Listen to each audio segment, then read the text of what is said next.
the religious scholar because they are once servant of the Prophet. In other words, أكرم العلماء فإنهم ورثة الأنبياء. That's why I'm taking belief from foods of ulama and start our conversation by these words. Alhamdulillahi kafa. والصلاة والسلام على محمد النبي المصطفى ورسولك المرتضى وحبيبك المصطفى وآله ذوي الصدق والصفاء وصحبه أولي الحب والوفاء وخلفائه ساداتنا أبي بكر الصديق الأكبر وعمر الفاروق الأعظم وعثمان الغني ذي النورين وأسد الله علي المرتضى وولده الإمام حسن المجتبى وصبته الإمام حسين الدافعي الكرب والبلاء وفلسة كبده البتول الزهراء سيدة النساء وابنه سيدنا عبد القادر غوث الوراء وسراج أمته سيدنا أبي حنيفة إمام أئمة الهدى وعلى مجدد الأعظم لدينه وملته مرشدنا أحمد رضا وعلى الذي ما زال ردد مخالف سنة محسننا أخطر رضا. أما بعد فأعوذ بالله من الشيطان الرجيم. بسم الله الرحمن الرحيم. والذين أوتوا العلم درجات. صدق الله العظيم. عقیدت و محبت کے ساتھ مرکز عقیدت ارواحنا فدا، جن کی موج سے سمندر کا تموج، جن کی روشنی سے سورج کا تنور، جن کی سانس سے کائنات کا تنفس، جن کی خوشبو سے گلابوں کا تعطر، جن کی مسکراہٹ سے یونیورس کا تبسم، جن کی ہونٹ مبارک کو وقت کے عشق نے دیکھا تو قلم سے کہا لکھ، پتلی پتلی گلے قدس کی پتیاں، ان لبوں کی نزاکت پہ لاکھوں سلام. اس رسول ہاشمی کی بارگاہ میں درود شریف پڑھیں گے جن کی آنکھوں کی بصارت کو وقت کے مجدد نے دیکھا تو قلم سے کہا لکھ، جس طرف اٹھ گئی دم میں دم آ گیا، اس نگاہ عنایت پہ لاکھوں سبحان اللہ سبحان اللہ. اس رسول ہاشمی کی بارگاہ میں درود شریف پڑھیں گے جن کی کمر مبارک جو کہ عزم شفاعت پہ کھچ کر بدھی، اس کمر کی حمایت پہ لاکھوں سلام. اس رسول مکی کی بارگاہ میں درود شریف پڑھیں گے جن کا تلوہ کھائی قرآن خاک گزر کی قسم، اس کفے پا کی حرمت پہ لاکھوں سلام. عقیدت و محبت کے ساتھ پڑھیں اللہم صلی علی سیدنا و مولانا محمد و آلہ و صحبہ بارک وسلم صلاۃ و سلام علیکہ یا رسول اللہ صلی اللہ تعالی علیہ وسلم. میری گفتگو کا عنوان ہے عالم ہے تو عالم ہے.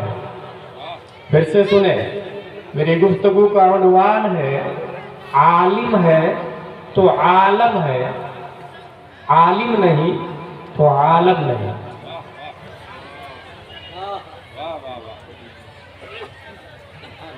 عین لام میم، علم ہی سے عالم بھی بنا اور عالم بھی، اور اسی کا مفعول معلوم ہے اور مصدر العلم. علم کہتے ہیں جاننے کو. جواہر المنطق میں علامہ بدر الدین علیہ رحمہ نے اس کی تعریف یہ کی ہے، علم وہ روشنی ہے جس کے دائرے میں کوئی چیز آئے تو منکشف ہو جائے. یہ علم کی تعریف ہے. علم کے سلیبس کے حساب سے کیمبرج کے پروفیسر نے 3 قسمیں کی اور یہ کہا جس علم میں 3 چیزیں ہو وہ علم کامیاب ہے. Number 1 confidence, number 2 character, number 3 creative. Confidence جس علم میں اعتماد ہو. نمبر 2 کیریکٹر جس علم میں اخلاق اچھے ہو. نمبر 3 کریٹیو جس علم کے ذریعے انسان مجہولات کو حاصل کر لے، معلومات کو ترتیب دے کے مجہولات کو حاصل کر لے.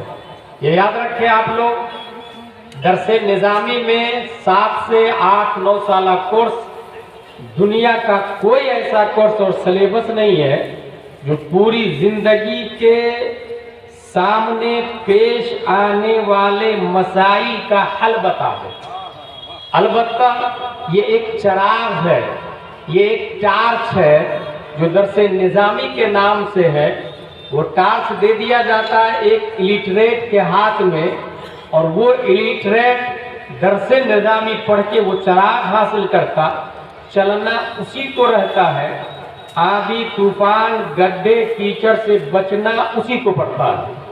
دوسری بنیادی بات یہ کہ ہمارے اسلام میں ایک اٹوٹ قاعدہ ہے کہ ایک بھنگی کا بیٹا کلمہ طیب پڑھ کر علامہ بنتا دارالعلوم نور الاسلام میں تو وہ مسجد نبوی کا بھی امام ہو سکتا ہے۔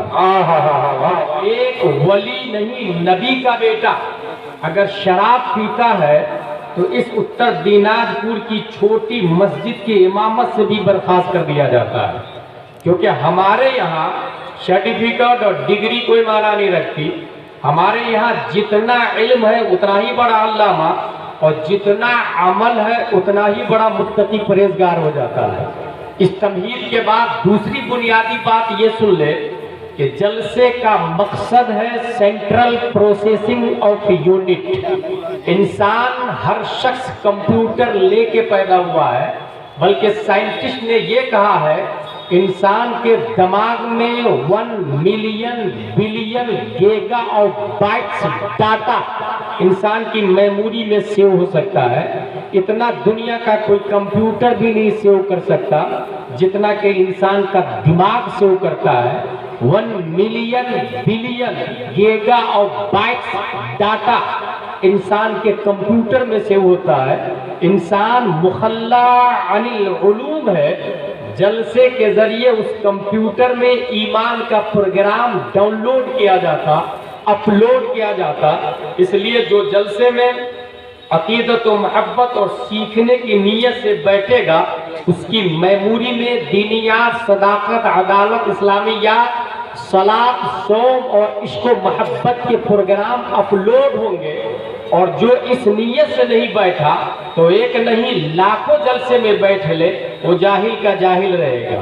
اس کے بعد اب بنیادی بات سنیں، عالم ہے تو عالم ہے۔ یاد رکھیں ہمارے نبی صلی اللہ تعالی علیہ وسلم پوری دنیا میں باعتبار مخلوق سب سے بڑے علامہ ہیں۔ ہمارے نبی سے بڑھ کر کوئی عالم نہیں۔ قرآن شریف کی آیت ہے فوق کل ذی علم علیم، ہر علم والے سے اوپر ایک علم والا ہے۔ آپ بھی علم والے ہیں، کچھ مسائل آپ کو بھی یاد ہوں گے۔ اس کے بعد علماء ہیں، پھر اولیاء ہیں، پھر اغواث ہیں، پھر صحابہ ہیں، پھر انبیاء ہیں، پھر رسول ہے، اور تمام رسولوں کا مرتبہ جہاں ختم ہوتا ہے وہاں سے مصطفیٰ کی فضیلت کی ابتدا ہوتی ہے، وہاں ہمارے نبی کی رسائی کی ابتدا ہوتی ہے۔ اب سنیں ہمارے نبی صلی اللہ تعالی علیہ وسلم کیا ہے، اس حوالے سے بنیادی طور سے ذہن میں رکھیں۔ پوری دنیا میں جتنی چیزیں آپ دیکھ رہے ہیں ان سب کو موجود کہا جاتا ہے، اور موجود کی 2 قسمیں ہیں۔ ایک وہ موجود جو خارج میں کسی ریزن کی وجہ سے موجود ہو، اور دوسرا وہ موجود جو خارج میں بغیر کسی ریزن اور علت کے موجود ہو۔ بس 2 ہی موجود ہے پوری دنیا میں، تیسرا کوئی موجود نہیں ہے۔ باعتبار وجود کی اگر آپ بات کرتے ہیں تو ہم موجود ہیں، کل نہیں تھے، آج ہے، کل نہیں ہوں گے۔ دربن کل تھا، آج ہے، کل نہیں ہوگا۔ امریکہ کل نہیں تھا، آج ہے، کل پھر نہیں ہوگا۔ آسمان کل نہیں تھا، آج ہے، کل پھر نہیں ہوگا۔ دنیا میں جتنے موجودات ہیں اس کی 2 ہی قسم ہے۔ ایک وہ جو خارج میں بغیر کسی علت اور ریزن کے موجود ہو، اسے واجب الوجود کہا جاتا، اور وہ صرف ایک ہے، اور وہ اللہ تبارک و تعالیٰ کی ذات ہے۔ ہمارا وجود موقوف ہے روح پر، جان پر۔ جب تک بدن میں جسم باقی، روح باقی ہے، we are talking, we are minding, we are catching, we are watching, we are handing, we are thinking, we are handing, we are reading, we are we can do everything by our soul. جس میں روح ہے تو ہم سب کچھ کر رہے ہیں، روح نکل جاتی ہے انسان ختم ہو جاتا ہے، پتہ یہ چلا ہم موجود ہیں خارج میں علت کے سبب سے، اور اللہ تبارک و تعالی موجود ہے خارج میں بغیر کسی علت کے۔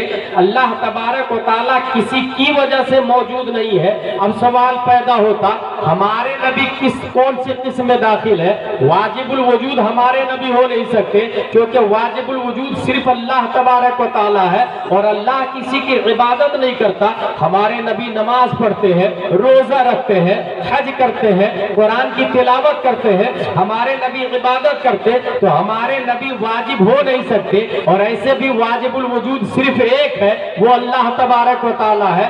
اب دوسرا موجود جو ہم لوگ ہیں انہیں ممکن کہا جاتا ہے، اور ممکن کا مطلب ہی یہی ہوتا ہے جو کل نہ ہو، آج ہے کل پھر نہیں ہوگا۔ یہ جلسہ یہ شامیہ نہیں، بلکہ یہ گاؤں، بلکہ بنگال ہی نہیں، انڈیا، دنیا کل نہیں تھی، آج ہے کل نہیں ہوگی، اسی کو ممکن کہا جاتا۔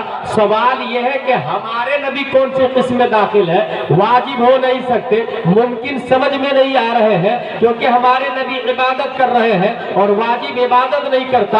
امام اس کو محبت ارشاد فرماتے ہیں ممکن میں یہ قدرت کہا، واجب میں عبدیت کہا۔ یہ ممکن میں قدرت کہا کا مطلب یہ ہے کہ ممکن تو ہے ہمارے نبی، لیکن سمجھ میں اس لیے نہیں آ رہے ہیں کہ نبی بھی ممکن، ہم بھی ممکن، لیکن نبی اشارہ کرتے تو چاند کو پھاڑ دیتے ہیں، ہم اشارہ کرتے تو لکڑی بھی نہیں پھٹتی ہے، نبی اشارہ کرتے تو سورج پلٹ آتا ہے، ہم اشارہ کرتے ہیں تو کوا بھی نہیں آتا ہے۔ پھر ہماری طرح کوئی ممکن میں نبی کو شامل نہ کر لے، اسی لیے بریلی کے امام کہتے ہیں ممکن میں یہ قدرت کہا، واجب میں عبدیت کہا، حیرہ ہوں یہ بھی ہے خطا، یہ بھی نہیں، یہ بھی نہیں، یہ بھی نہیں، وہ بھی نہیں، واجب بھی نہیں ہمارے نبی، ممکن بھی نہیں ہمارے نبی، پھر ہمارے نبی ہے کیا؟ تو اس ڈیپ میں آپ جائیں گے تو یہ سمجھ میں آئے گا۔ بیٹا موقوف ہوتا ہے ماں پر، ماں موقوف ہوتی ہے شوہر پر، شوہر موقوف ہوتا ہے شوہر باپ پر، باپ موقوف ہوتا ہے اپنے باپ پر، اپنا باپ موقوف ہوتا ہے پردادا پر، پردادا موقوف ہوتا ہے لکردادا پر، پھل موقوف ہوتا ہے شاخ پر، شاخ موقوف ہوتی ہے جھاڑ پر، اور درخت موقوف ہوتا ہے زمین پر۔ اسی طریقے سے دنیا کی تمام چیزیں دوسری چیزوں پر موقوف ہے، اور اگر دین میں جا کے آپ دیکھیں گے تو تمام موجودات کی ایک جان ہے، وہ جان کیا ہے؟ بریلی کے امام ارشاد فرماتے ہیں، بریلی کے امام ارشاد فرماتے ہیں پوری دنیا ایک موجود ہے، اور تمام موجودوں کی جان پیارے مصطفیٰ صلی اللہ علیہ وسلم ہے۔ امام اس کو محبت فرماتے ہیں وہ جو نہ تھے تو کچھ نہ تھا، وہ جو نہ ہو تو کچھ نہ ہو، جان ہے وہ جہان کی، جان ہے تو جہان ہے۔ نعرے تکبیر، نعرے رسالت، مسلک اعلی حضرت۔ غایت و علت سبب بہرے جہاں تم ہو سب تم سے بنا، تم بنا تم پہ کروڑوں درود۔ باعتبار وجود ہمارے نبی سے افضل کوئی ہو نہیں سکتا۔